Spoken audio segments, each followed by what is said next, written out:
J'ai été excisée à bas âge, hein, à partir de 3 mois, je pense. C'est ce qu'on me dit, parce que moi, j'ai aucun souvenir de mon excision puisque j'étais bébé. Je ne veux pas l'imposer à mes filles ni l'imposer aux autres filles. C'est pour ça que je la combats. Mais ça...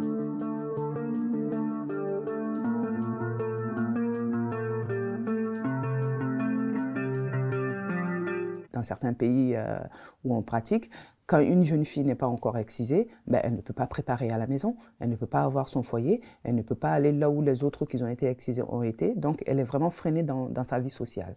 Et pour lui permettre de vivre pleinement sa vie sociale, il faut qu'elle passe par cette case-là. On va avoir comme conséquence directe, souvent, c'est des infections urinaires à répétition qu'on va avoir plus fréquemment que les autres femmes qui ne sont pas excisées, et puis aussi des douleurs lors des rapports sexuels, et aussi l'impossibilité pour certaines de suivi des grossesses quand elles tombent enceintes parce que l'orifice est tellement étroit qu'on ne peut pas faire d'exploration par rapport au suivi gynécologique de la femme. Et aussi, c'est psychologique parce qu'on se sent mal et c'est au cas par cas. Donc on ne peut pas vraiment définir le mal-être de la personne ou le ressenti d'une personne vis-à-vis de l'excision parce que personne ne la ressent de la même manière.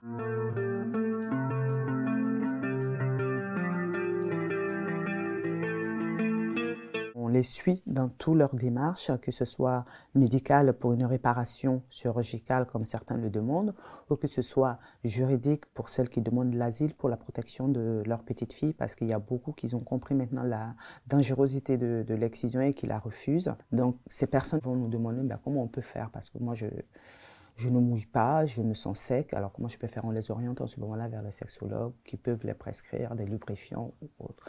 Mais par contre, il y en a d'autres qui ont vraiment des gènes au niveau vulvaire et qu'il faut réellement passer par une case opération chirurgicale. En ce moment-là, on les oriente vers les unités de réparation de l'excision. Et si on ne s'accepte pas là, en ce moment-là, ce n'est pas la chirurgie qu'il faut, mais c'est la prise en charge psychologique. C'est pour ça que c'est des prises en charge pluridisciplinaires. Le regard, elle ne doit pas être différent sur les femmes européennes que sur les femmes africaines. Qu'elles ne sont pas victimes, elles ne sont pas des témoins, mais elles sont des actrices de leur vie. Et je pense que c'est uniquement par là qu'on peut arriver à stopper certaines choses.